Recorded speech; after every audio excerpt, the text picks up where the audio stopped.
Hello guys, Art-Teeves here. Today I'll show you the process of modeling a simple stylized robot.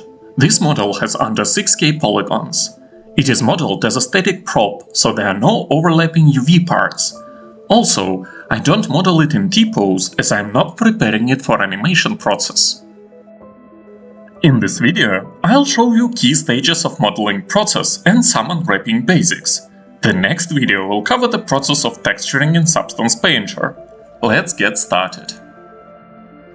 As you can see, I create a cylinder, make an improvised circle out of it, quadrify it with the help of automated retopology, and give each of its copies a unique noise seed. This way we get an illusion of deformed metal.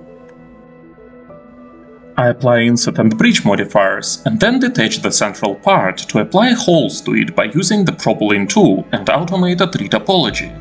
The amount of edges on top and bottom parts will change, but since the surface is almost flat, we can still bridge everything nice and proper.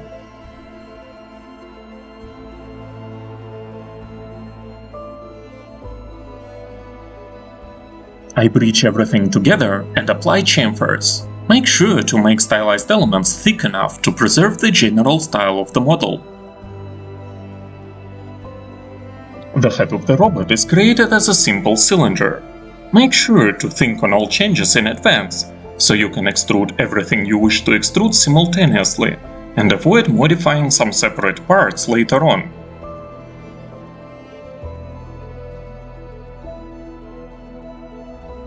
The topology is absolutely simple here, plus it may be deformed slightly according to our overall style.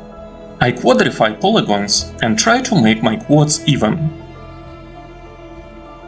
You can also use symmetry modifier here, or even the automated retopology to speed up the process.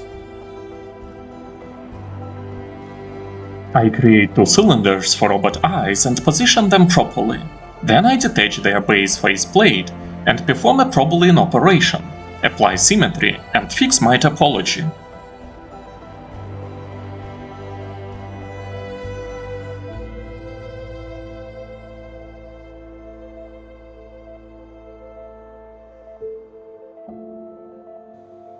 We aren't going for ideal topology here, as we are making a stylized prop robot.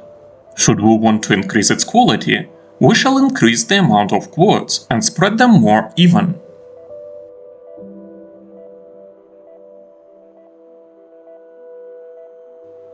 Also, we don't have to make perfect quads on flat surfaces, since triangulated topology won't damage our shading there.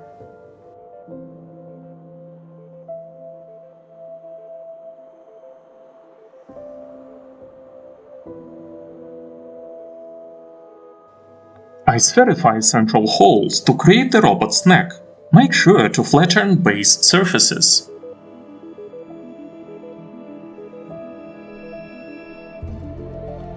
Robot's hands are created from box primitives. Make sure to not overextend with your poly count here, as detailed hands won't look great on a low poly stylized body.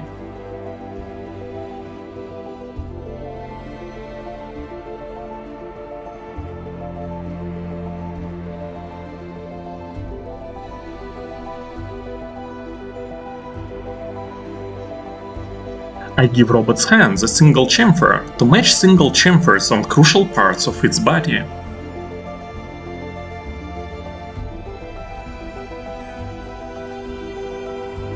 I fix the topology and give my robot an extra phalanx of fingers.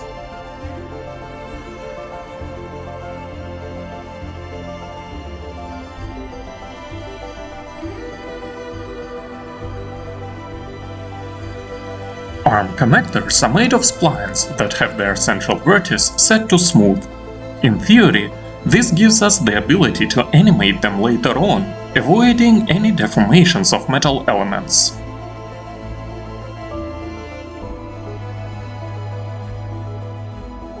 I merge most elements into a single object by detaching them, gluing them together, and attaching them back to the rest of the model.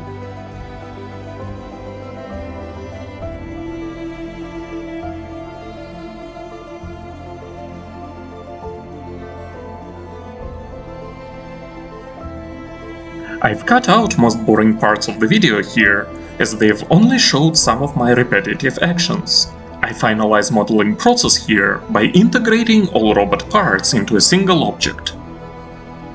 I set Auto Smooth angle to 30 degrees and apply Auto Smooth to my model as I prepare the robot for unwrapping. Then I unwrap it by using Flatten by Smoothing Groups function, applying seams to hard edges and breaking cylinders into flat UV chucks. I use UV Packer add-on to pack my UV chucks with a padding of 16. Thanks for watching, guys. If you like my videos, feel free to subscribe to my channel for more stylized content. And most importantly, have a great day!